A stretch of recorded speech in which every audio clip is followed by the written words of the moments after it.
Hello and welcome to Flourish. I am your host, Narissa Golden. I'm so happy to be here, and I want you to introduce you to the amazing woman who will be my co host for this podcast.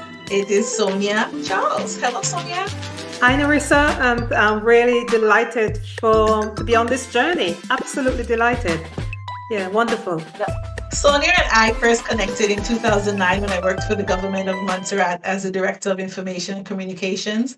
And she was returning to the island, about to launch a new company and wanting to offer sonogram services on the island.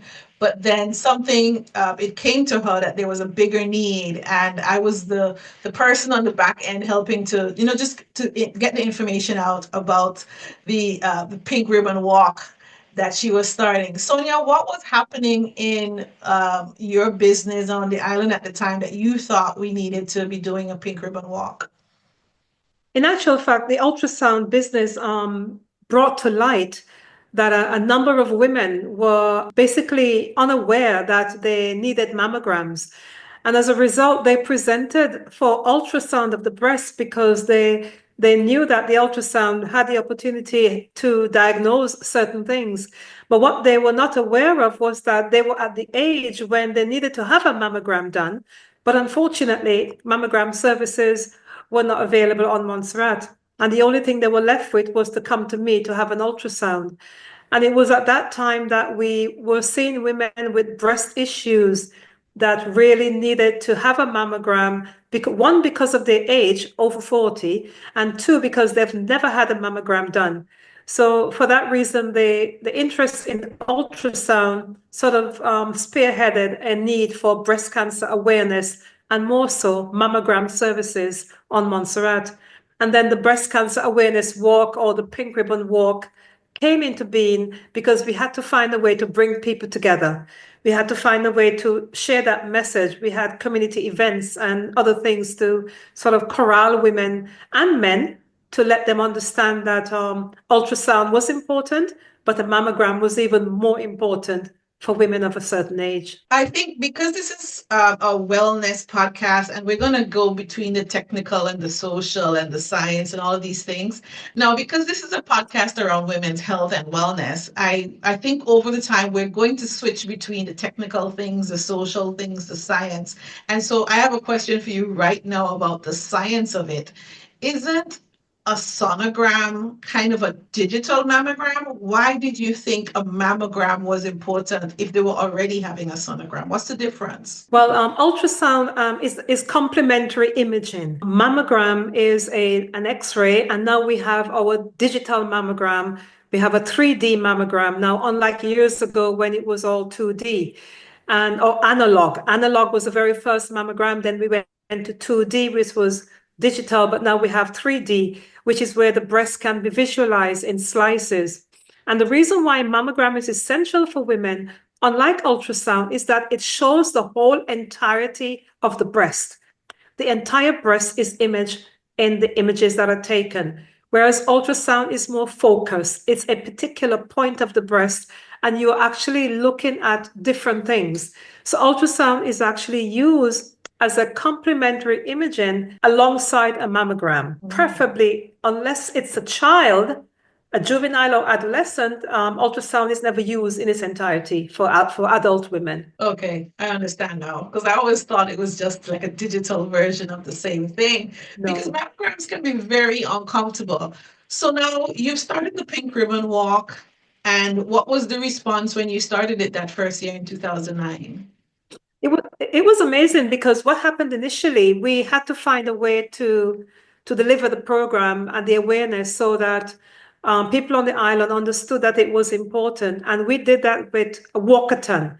So the walkathon was, we were able to get the younger people to participate because kids like to collect money. And that was one way to get them to participate. Instead of just saying, we're doing a walk for breast cancer awareness, we said, okay, we have a walkathon and this is what you have to do, X, Y, Z. And the participation was amazing in the early years and has continued to be so over the last 14 years.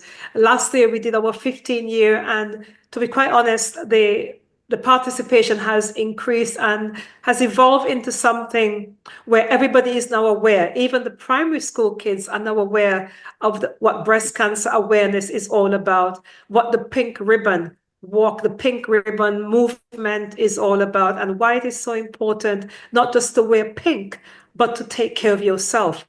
And it's essential that women understand that wearing pink is okay, but you also have to remember that the pink is about celebrating those who have survived, being with those who are undergoing treatment, understanding what it is to be diagnosed and to be receiving bad news, and also to receive good news, like my mammogram is okay. So all those parameters come into play, and women now understand that even though you have some fear about receiving the result of your mammogram, in most cases, in a lot of cases, women are getting the treatment that they deserve to have longer survival rates.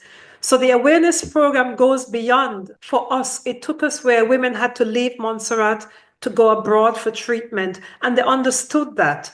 And those who did not were given information about what would happen if they stayed on island and not seek treatment. So the journey around that awareness program on Montserrat was very real for many people because it meant leaving Montserrat, whereas in a larger setting, they can stay at home. Now, a big part of what led to this and the challenge that you had and we had in Montserrat was that there was no mammogram service on the island. And so you had to find another source to be able to deliver the service, but also to get women to understand you need to actually leave. You actually have to invest in being able to go overseas to find out if you have this health crisis or not. Tell us about how that came together for you in terms of your partnerships, finding what was the cost of a mammogram at that time? At that time, the cost in Antigua was 300 EC dollars, just a little bit over 100 US dollars. And that's a lot of money for someone. And then they now had to pay their airfare or a ferry ticket to get to Antigua. That's a significant amount of money to do once a year or every 2 years. And women felt that they understood by this time when we were ready to start the program, they knew they had to do it. But they also had little funds. Women were saying, well, we need help.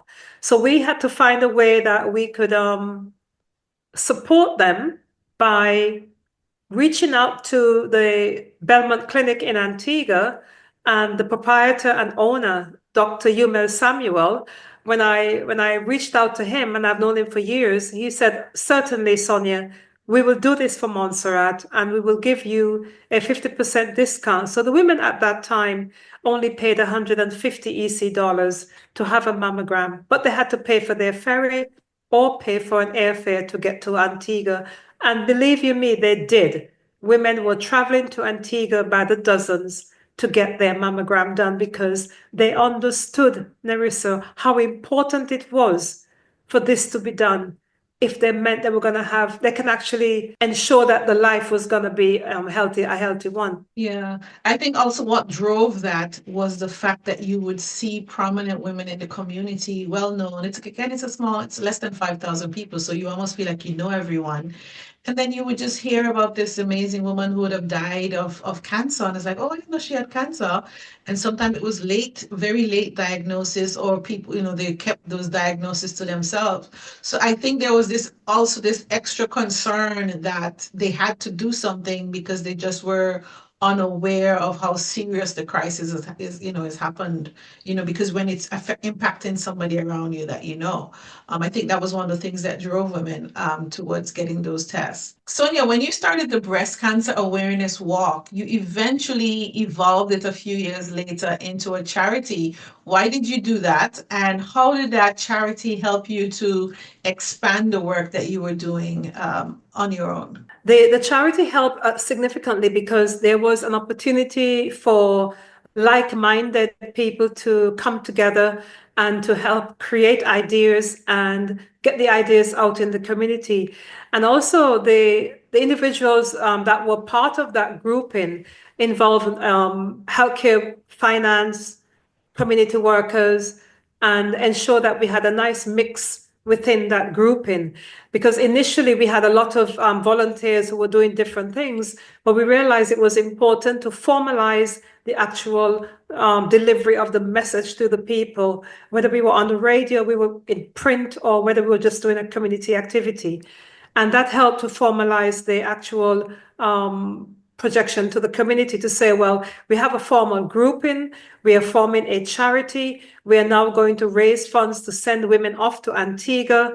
And that was a significant boost to raising funds for getting the women off Montserrat to have their mammogram.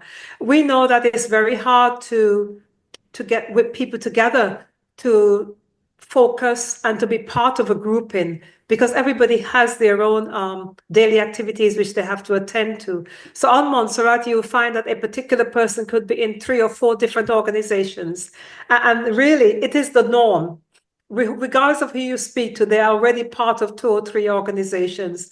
And that became a challenge for the organization. But however, we continued every year to make sure that we had our annual breast cancer awareness walk every October, and also to make sure that we had 1 or 2 activities, sometimes more, where we actually had activities for a whole week to push that through. But having a organized grouping called the charity was a great help, because it took the burden off 1 or 2 individuals, and we spread the burden so that we had individuals doing different things and ensuring that every program that we delivered was a success. I think one of the things a formal organization also does is it helps to legitimize you in the eyes of your colleagues, whether it's international, whether it's government, whether it's just a corporate society, so that when you go and say, hey, we want to raise funds to do this thing, there is a sense of they're serious about this and they're committed to the cause,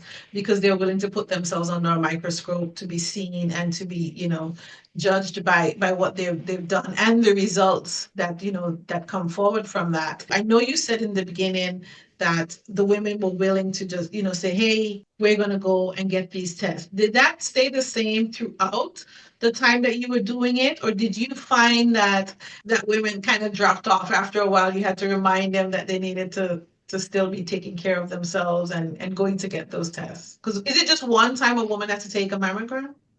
No, in actual fact, what we did our program so that women were told that they needed to have a mammogram every year, and at the same time every year, or at least within a year of having the first one. But that posed a significant difficulty, because financially, women are not able to finance this. And even when we offered them the mammogram, it was very difficult. The initial years had a significant compliance, where lots of women were participating, because we had the ferry service. And we also had some introduction of reduction ferry fares. We had, sometimes we will help individuals pay part of the ferry to get them across to Antigua if they didn't have the funds to make that trip. But when the ferry service was curtailed or stopped or no longer available, we saw a significant drop in the number of women that were participating in the mammogram services. And that had a significant impact on what we were trying to deliver, because we created the mammogram program. It was called the Mammogram Fund, in partnership really with the ferry service, because we thought we'll have ferry forever. We had no ideas about using the flights to Antigua for people to go to Antigua. We never thought about using, except for those individuals who were unlikely to travel by sea because of seasickness. But the majority of people who were eager to have the mammograms were really happy with the ferry service, and our numbers dropped significantly when the ferry service was curtailed or stopped. And we saw a trickle having mammograms or signing up. However, so if they did not see the doctor for 2 years or 3 years and a breast lump came, then it was always a rush to get a mammogram, and they would have to pay the airfare to go to Antigua to get it done. But we still have women in the last 4 or 5 years, when we have had a slow ferry movement, except during the holidays, women will definitely pay to Antigua to go to Antigua and have it done, or use that opportunity when flying via Antigua to stop over at the Belmont Clinic and have a mammogram before boarding their flight. Yeah. I was going to say that that was my preferred option, is that if, because I used to travel a lot for work. And so when I'd have that stopover in Antigua, either on my way out of Montserrat or on my way back, Yes. that would be the time I would say, okay, I have a few hours, I have most of the morning in Antigua, and then I'll come over on the last flight. And so I'm going to use those hours to go to the clinic and get that test. So those were very important. I have to say that I also benefited from mammogram fund in the early years, especially with the four children. It was a burden off of me to know that I was going to get some help to do that, but it was also this awareness. It gave me permission to prioritize myself, which was something that you didn't always give yourself. So I'm very thankful for that as well. One of the things that I think has been very critical to the whole work that you've done is actually the breast health clinics that you initiated a few years into the charity. Tell us about why you decided that this was important, and what is it about? What tell us how to do it right. Yeah, breast self-examination is important, and women are encouraged to do self breast examination and also to visit their clinic or doctor to have this done. When we decided to introduce this on Montserrat, we knew that there were lots of women who were already having this done, but the majority of women were unaware that this was actually available to them at the local clinics from their GP and from the nurses at the clinic. And by asking women to come together and to visit a particular health center, we had a private doctor on the island, Dr. Ingrid Buffon, who participated in the program every time we've had it and opened her doors at her private office to have women visit. The clinics were also arranged and quite nicely with a doctor and a nurse by the Ministry of Health to have women visit and have their breast examined. And the women were also told when they come in to bring a friend with them. And I think I saw indications of this every time we've done this. Every year we see groups of women leaving the office and coming out to have their breast examined during their lunchtime for that matter. So we knew back then when we started that we were onto something and that the women were enthusiastic about it. But also they knew that when the doctor was examining the breast, that they can also learn from what the doctor is doing and do it themselves at home. And it's very important that women ensure that the breast exam is done because a lot of breast lumps and breast abnormalities are picked up by the women themselves or by their partners, whether it's a moment of intimacy or just playful fun. Or maybe you're on the beach, or maybe you're somewhere where you're partially clothed and you say, oh, I think I can feel something. And it starts like this. And most times, because if you wait a year to get your breast examined, during that year that you're waiting, you need to do it yourself and you need to be able to touch your breast and go from the armpit all the way around the breast, up to the breastbone and up to the collarbone, and do it in a clockwise fashion or do it like a radial, like the spoke of a wheel, and examine from the top of the breast all the way to the nipple and up and all the way around. And the nipple is crucial because a lot of abnormalities occur in the nipple. So you have to look at the nipple. Is it looking the way it should look? Does it look larger, smaller? Has it disappeared inside? Is it sort of like dimpled? Are there any changes, any crustaceans, any kind of skin changes that you need to look for? Does it look normal? Is it painful? You're not breastfeeding, so your nipple should not be painful. So all those are Right. signs that something is wrong with the breast. And don't cover it up. Open up and go and see your doctor, see the clinic nurse, and have it examined because these are all indications that breast health can be compromised when we ignore things. And if we ignore things, we need to make sure that we are looking at our breasts and get them examined as often as possible. Wow, that's so important, and I'm so glad that you gave us an example of how we're supposed to do that because women need to feel comfortable in their own skin, checking their bodies, and doing it regularly. So when you're in the shower and you're all soaked up, you can definitely perform the exercise that Sonia just explained to us. So one of the reasons that Sonia and I decided that this podcast was necessary was that we wanted to evolve beyond just the breast cancer awareness walk and the fundraising efforts around the mammogram fund, and to also extend the conversation beyond Montserrat, but to recognize that the wider region, Caribbean women everywhere, we share some of the same characteristics and traits, not just in our body, but also how we prioritize or don't prioritize our health. I got a wake up call 2023, your breast health check, when my doctor said, feel something there. You need to go and get it checked. And I was able to go to Antigua and I did the mammogram. I also did a sonogram. And the results said there was something, legit that's there. The doctor didn't think that it was, in terms of the results said, okay, it's not positive for anything. We don't think, it's cancerous, but definitely the doctor said, I think you should go to England and have further evaluation. But up until that point, I hadn't had a breast health check in quite a number of years. And so it was important that I said, well, I need to do something. So I came to England and thankfully the results were negative. I didn't have cancer and I really was relieved by that. But it also made me think a lot about the process and the fact that I hadn't been doing the work to really care for myself and to go beyond just the wearing the pink t-shirt, telling everybody they should, do their checks. This is real life. If God forbid, and for the women that have had to deal with it, it affects and impacts every area of your life. And we wanted to do some more work to make sure we were supporting and educating, not just around October, but just all year round, providing the tools and information to help you on your journey to wellness.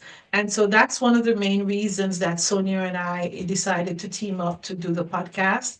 Over the time ahead, we are going to meet some of the people who initially helped Sonia on the journey towards building her charity and the initiative. But the deeper conversation we want to have is about wellness and all of the areas that it does impact a woman's life. And we hope that you will join us on this journey. Sonia, tell us a bit about where you are at now in your own professional career and what is it you're hoping that's going to happen with this podcast? The podcast is essential because, as you've already highlighted, there is a need for a bigger look at health, not just on Montserrat, but around the Caribbean, and a bigger look at beyond breast cancer. And that is where the wellness theme has come on board, because wellness involves every aspect of our lives. And that wellness journey is something that we should all have in our diary. We should all be saying, what am I going to do to stay healthy? What can I, as a person, an individual, do for me to stay healthy? What can I do? Not what my doctor is going to do for me, or not what my nurse is going to do for me, or my employer is going to do for me, but what can I do so that I can stay healthy and have a really good life? And the podcast is important for several reasons, but the main reason here is to bring individuals on board to share journeys about wellness. Wellness encompasses your whole mind, body, and soul. It's everything that we are talking about. So we will have individuals who'll be coming on to talk about managing your fears, managing your anxieties, about results, about testing, about going to see your doctor. What is it that we are scared of? Many of us are so scared. And just, listening to you just a while ago, it's like the time, how much time do we have? Do we put it in our diary that we have to go do this tomorrow or that tomorrow for our health?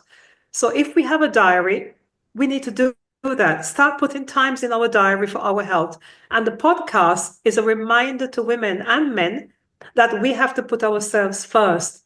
Our health comes first.